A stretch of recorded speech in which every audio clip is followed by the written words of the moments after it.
Upper class. New York is the greatest show on earth, the most astonishing, fabulous place. So fabulous, in fact, that if you want my opinion, the whole town, along with the 20 million people in it, ought to be investigated by a committee for being jolly. You're clearly enjoying that cigar, Brendan. Is it a Havana? Oh, yeah, it certainly is. A very expensive smoke created by Fidel Castro in communist Cuba. An enjoyable smoke, allowing you, as it does, to feel radical and bourgeois at the same time. A very natural ambition for any member of the working classes. All this post for me, is it? Yes, there's like a mountain of stuff forwarded to you from air. I wish Beatrice would stop doing that. It'd be all bills anyway, and it's Ireland, my sweet, not Era. Well, Unless you're trying to sound like a phony now. Come on. I was told it was Era. Yeah, well, it's not. Yes, it is. Huh? Because there's this part that's British, and the British half is Ireland, and the Irish part is Era. Leanne, my sweet child, Ireland is Ireland. Era is Irish for Ireland. And whether what you call the British half is in fact British at all has been the subject of a somewhat heated debate over the last number of years. Now, I don't know whether news of this has penetrated the esoteric world of the ballet. So, Brendan, what finally prompted you to stop drinking? Well, no, they told me I'd be dead in 6 months. I have almost superhuman powers of recovery, but I decided not to push me bloody luck. Yeah. So, Beatrice, you're here to see that he behaves himself, I guess? No comment. Do you miss him still? Your bogeyman? Does a sailor miss the sea? Aye. Sure, I miss him. Bogey taught me how to live. Did he? And could you teach me how to live? I could teach you how to whistle. Could you? Nothing to it, Brendan.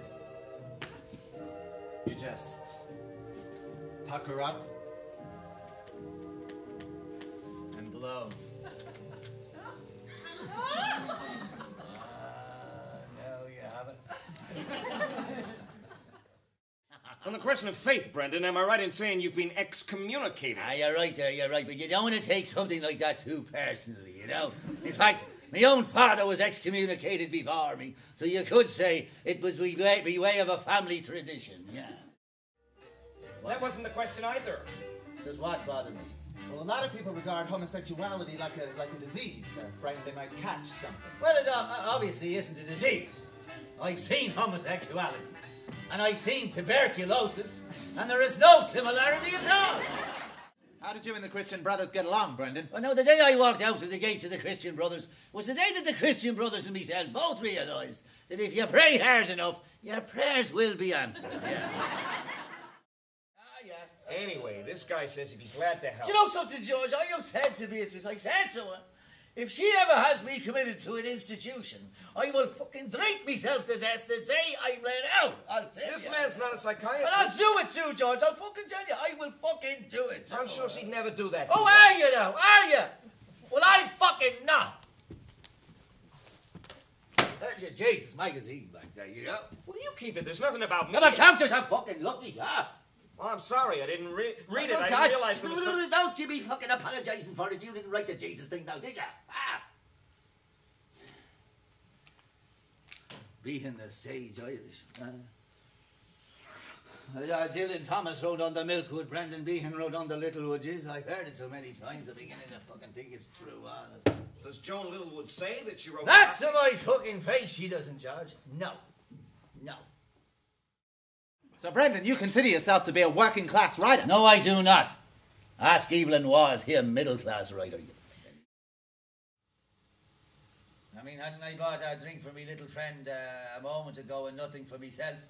As if it was the most natural thing in the world, and I took a sip of me coffee and I stared at the brandy. I mean, I'd beaten the drink, hadn't I proven that? And I saw how the sunlight glinted off the golden liquid. I admired it purely from an aesthetic point of view. I was not tempted to drink it, and then I thought maybe I should take a sip. Isn't that what millions of other people do all over the world every day? Non-alcoholics have just the one. And then I thought, even if I did take a sip, I'd in all probability find I'd gone off the fucking stuff. And then I thought, maybe I should take a fucking drink, even if I didn't like the taste, just to prove to myself that I was no longer in its thrall, that I'd as sooner have a cup of coffee. And I see this hand reaching out for the brandy. the hand is mine.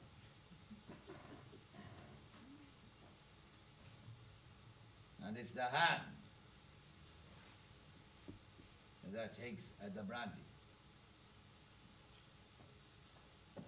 And it's the hand that brings the glass of brandy up to my mouth. And I can hear this voice in the back of me mind screaming a warning to me.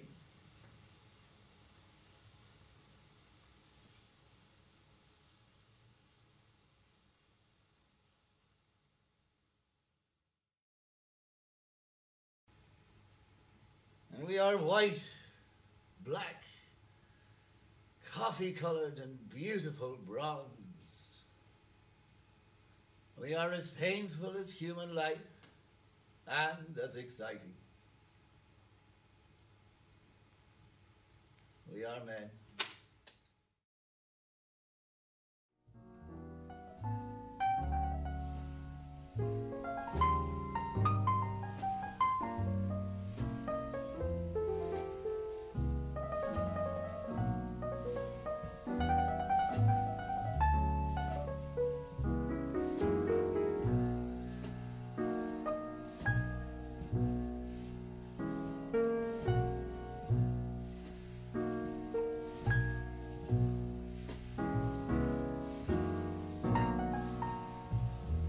We are the children of the Bible, the Old Testament, the New Testament, or no Testament. I fell in love with you, and nobody knew who you were. And you hadn't a penny piece to your name. I'd still love you if you were penniless today. If it was a choice between Michelangelo's David and Whistler's mother... Beatrice, will you get over here? We need you to answer a question for us. That's not a kiss, that's a fucking insult. That's the kind of kiss you give your 90-year-old uncle just before you screw down the coffin lid.